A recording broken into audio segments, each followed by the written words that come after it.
the driving experience, right? That's why people wonder whether or not they should daily a Wrangler.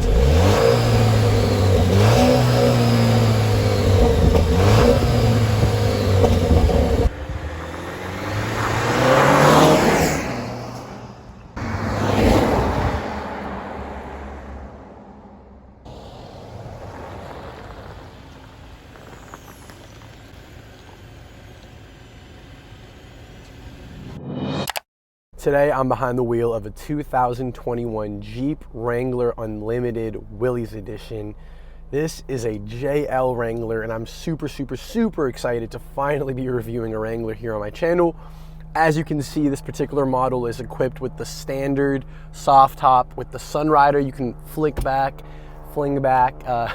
which I have, but I'm actually gonna pull it down for the video because I've noticed a bit of wind buffeting and I wanna risk the audio being terrible here in this review, so I'm gonna pull that down. I'm gonna ask that if you guys enjoy the video, you throw it a like, and if you wanna see more content like this, that you subscribe to the channel. And without further ado, let's get out onto the road.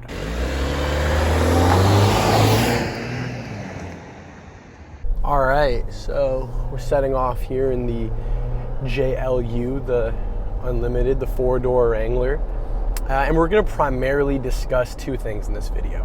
We're gonna kind of explore what the Willys trim is and where it kind of sits in the lineup, and we're gonna attack the question, I guess, or at least get my opinion on whether you should or can daily a Jeep Wrangler at all. So first things first, Jeep offers a myriad of trim levels for the Wrangler, and that's besides the first question you have to answer, which is whether you want a standard Wrangler or the Unlimited, which is the four-door that we have here. Most people go for the Unlimited. In fact, once they launched in 2007, they were able to completely reinvigorate the Wrangler kind of brand and name, because a four-door Jeep is much more useful and dailyable, if I may add, than a two-door. So most of you, I'm guessing, are going to be looking at the four-door, although there's nothing wrong with the two-door. I think it's super cool, actually. It's just a little bit of a harsher ride, a little bit less practical because of the smaller length and less space, but it's also a little bit less expensive. So that's something to note. But going into the trims, I'm not going to get into each specific trim, but the really basic ones are the Sport model, the Sahara model, and the Rubicon model. And now they've filled in a lot of models around those three kind of staples. So besides the Sport, you have the Sport S, which comes with a few more standard tech and amenity features. You got unique models like the Islanders, the right-hand drive models for remote mail delivery. You have the regular altitude models. You have the high altitude models that are completely street kind of oriented Wranglers, I guess the most dailyable Wranglers. You have the new 392, which is a V8. You have the new 4xe, which is a plug-in hybrid. That's not really a trim, I guess. That's kind of more of just a power plant you can get in either the Sahara, the high altitude, or the Rubicon trim. But I digress. The point is, you have a bunch of models, and the Willys is one of them. Now, you can get the Willys model as a Willys Sport, which is based on that base Sport model with roll-up windows. That's the most base Wrangler's gonna get, but it gives you the Willys package. And then this is the actual Willys model, which is based on the Sport S model. So you do get power windows, you do get power mirrors, and you do get the opportunity to tack on even more options, some of which, again, this particular model does have. But let's get into the real meat and potatoes of what the Willys package really means, or the Willys edition really entails. So by getting a Willys, first and foremost, you're paying homage to John Willys and the Willys brand that kind of popularized the Jeep vehicle at all back for World War II, and the Jeeps that people began to drive in the military and then slowly transitioned to CJ's, civilian Jeeps. So that's the first thing you're doing. This is actually a nearly $3,000 upcharge over that Sport S model, and what you get for that money are, sure, some decals like the Willys decal on the hood, the four-wheel drive decal on the swing gate, and a blacked out front grille. But beyond that, you actually get some really cool stuff. For instance, you get rock rails straight off the Rubicon model, you get shocks straight off the Rubicon model, and you get heavy duty brakes straight off the Rubicon model. On top of that, you get 32-inch mud terrain knobby tires with wheels straight off the Rubicon. Now, these tires themselves are about an inch shorter in diameter than the Rubicon that has 33s standard, and they're a little bit narrower as well. These are 255s and there are 285s on the Rubicon, but they have the look and the feel, and with those shocks sitting a little higher up and with the wheels from the Rubicon, you kind of get the essence of a Rubicon. The rock rails also aid in that, both obviously for practical use to protect your frame and your body from damage, but also to kind of clean up that side look and make your truck look more like a Rubicon. And last but certainly not least, you get the opportunity to option this Sarge green exterior color. I think it looks fantastic. It's simultaneously subtle, but also just a little bit unique and flashy enough to kind of help your Jeep stand out in a sea of white, silver, gray, and black Jeeps.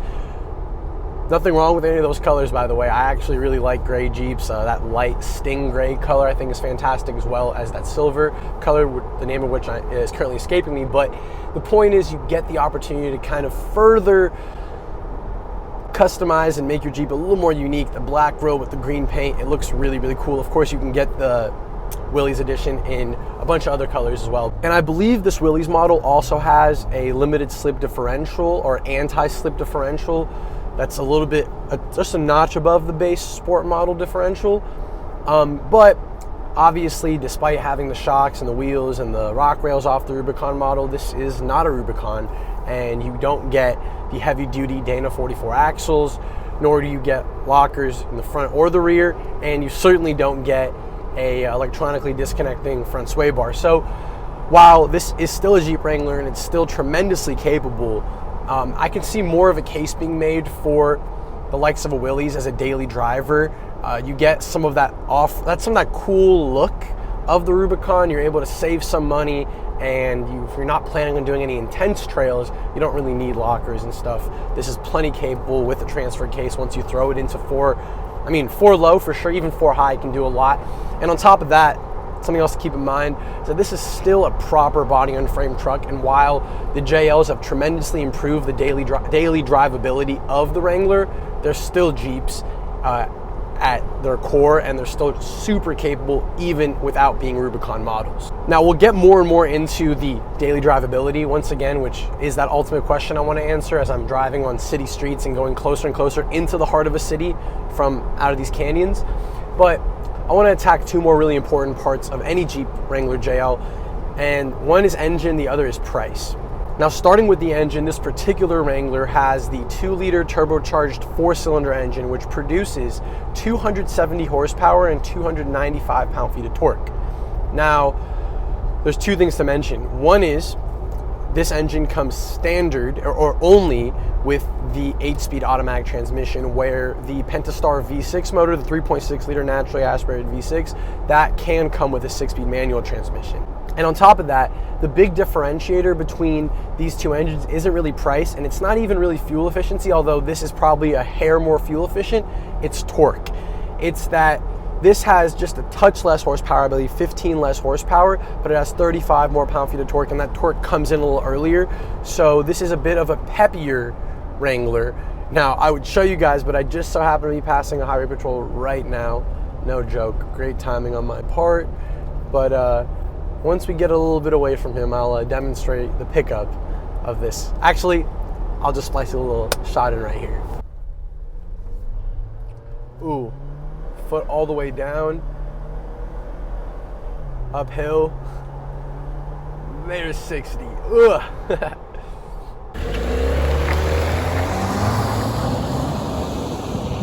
All right, we'll do one more quick little tap. So we're going 50. We're in 6th gear at 2,000 RPM, and if I put my foot down, I just drop, it feels like 2 or 3 gears, picking up decently quick, got all the way up to 80 right there. So definitely a lot more get up and go, especially from lower within the rev range here in the 4-cylinder model. And I have driven the 3.6 liter, and I will drive more of them. In fact, there is a JK video coming very, very soon to the channel, so stay tuned for that. And that is, of course, only with the 3.6 liter, well, in the later years, which that model is, only with the 3.6 liter.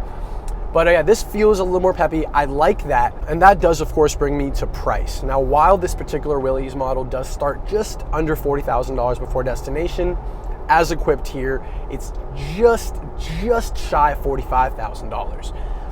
And that's not nothing, especially when you consider this has the standard the standard soft top and you'd have to shell out another $1,500 or so to get the hardtop. And I'll be honest, I personally would get the hardtop. It's for 2 or 3 good reasons. One is a bit more sound insulation. I don't know if you guys can tell because this lav mic does a pretty good job of cutting out background noise, but there is a little bit of background noise, you know? And it's more than, for sure, your typical SUV, but it's definitely more than the hardtop as well. The second reason is, as cool as this Sunrider is, and I showed it in the beginning of the video, it's actually a little bit more difficult to use than I like, and I'm cool with the Freedom tops, being able to take those 2 panels off, leaving it at that. Of course, that doesn't allow the back or the rear seat passengers to get quite as much of an open air experience as this does, but it is what it is. I don't know. I'm cool with the hardtop on that front as well. And then finally, the true reason why I would get the hardtop over the soft top is because of, safety, but also just a little bit more of a sense of security. Here you feel like someone can just knife right through that vinyl and get right into your car. And at least with the hardtop, you have a semblance of a normal vehicle or a normal SUV going for you. It's still a convertible truck, a convertible Jeep, a convertible SUV, whatever you want to call it, but it makes it feel a little bit more like a traditional SUV or truck than the soft top. That was a very long-winded way of saying you'd have to spend even more money to get this truck the way I would like. But at $45,000, you do have a couple options here that I am a fan of. So you do have this 7-inch screen, which has Apple CarPlay. My only complaint with the Apple CarPlay, the touchscreen is very responsive and relatively good, but it's just that the Apple CarPlay crops even further in than the size of the screen, and I feel like if it was all 7 inches, it wouldn't be too bad, but it seems like it's more like maybe 5.5 inches. It's actually smaller than the size of my iPhone, so that was a bit disappointing.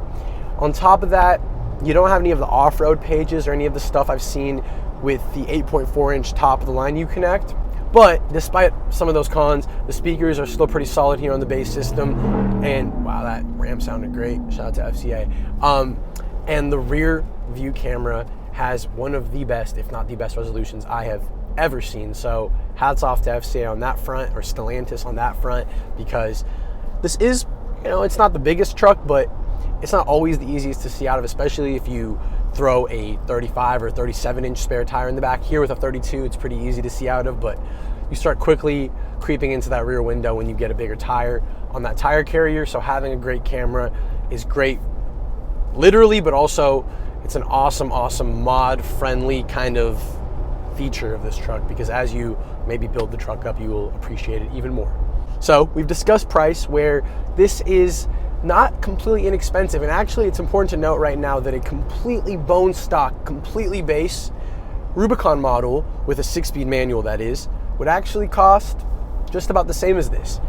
And that's something to note. It's food for thought. Of course, that completely base model would have halogen headlights, but that's kind of the only advantage this truck has to that, because otherwise you still get the 7-inch screen, you still get the halogen taillights that this has, the soft top, and then you get all of the sweet Rubicon content, right? The differentials and the axles, so on and so forth.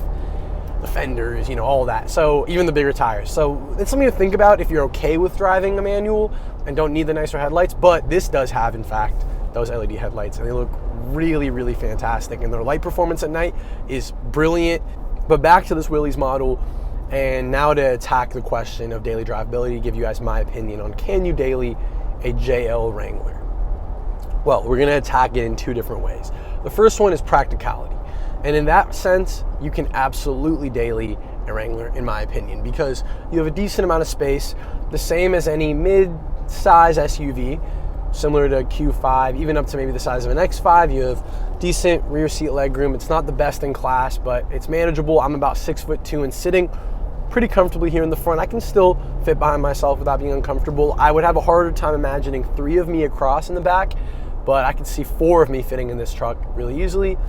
The trunk is fairly large, although one thing to note again with this soft top is it's very difficult to remove that, not very difficult, but it's inconvenient to remove that kind of top or that rear window panel.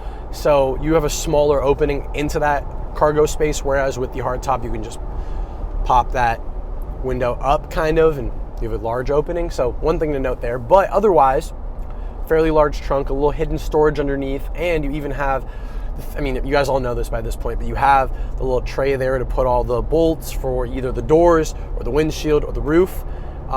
If you want to completely remove any of those three things, which you can, of course, in a Wrangler. I'm sure, again, people know that. The doors come off, the windshield goes down, and the roof can come fully off, and you can really turn this into like an off-road buggy practically. So that's something really cool, and yes, it is practical enough in that sense. The front is comfortable. The seats are pretty comfortable, at least for me personally. They're really suitable. I like the seats. They're cloth, of course, here, but you can get leather in higher trim level Wranglers. Again, I'd already mentioned this kind of lower level Uconnect system.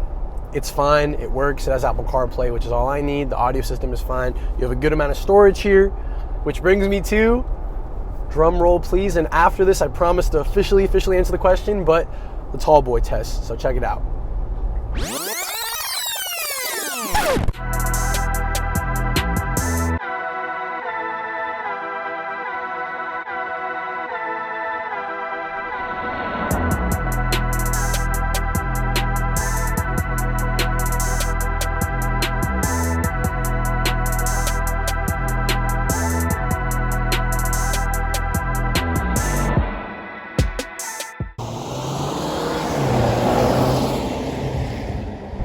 All right, so now that you guys have seen how many tall boys this can fit, you know that it's a practical truck, but the real question, and I've kind of held it to the very end, is the driving experience, right? That's why people wonder whether or not they should daily a Wrangler. Am I gonna hate myself for choosing to daily a Wrangler?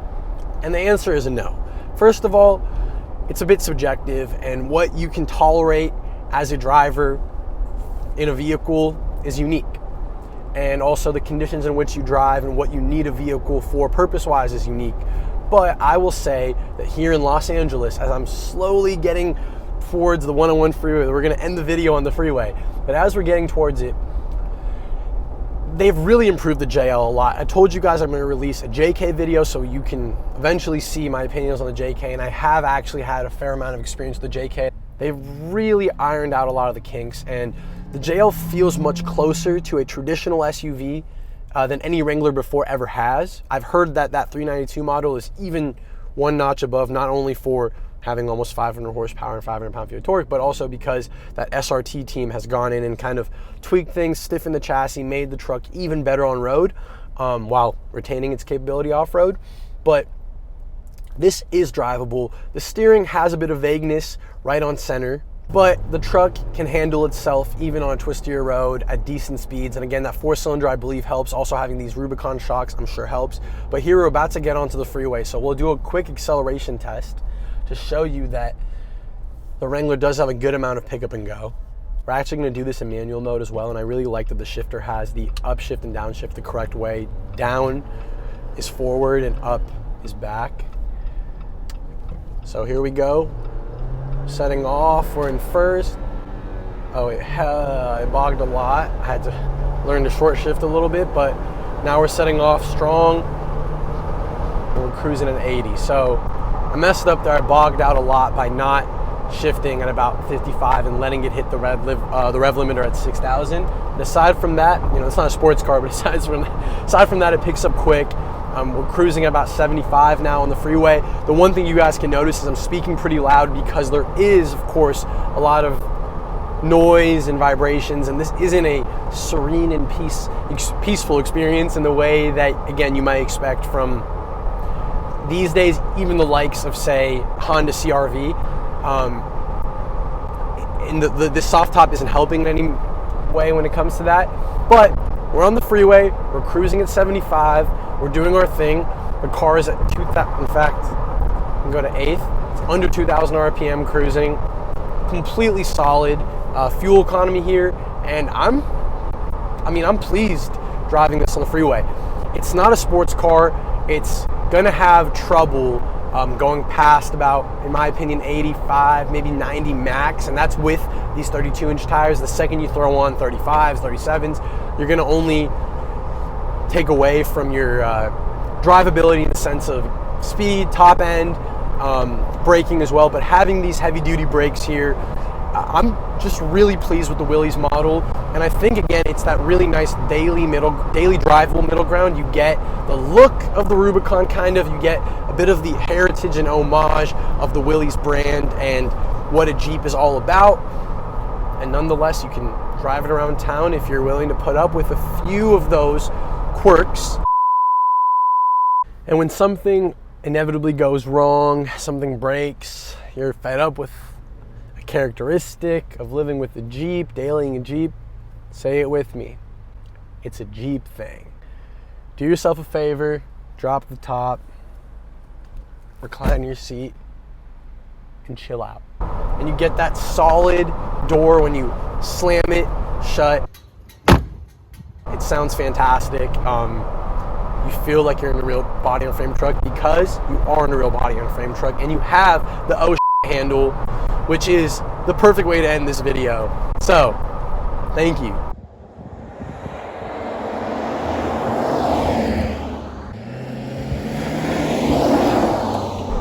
If you guys enjoyed this video, please consider subscribing. New videos are dropping every single week on Fridays. Comment down below. Let me know what you guys want to see. I'll do my best to make it happen. And as always, this is Rio. Peace out.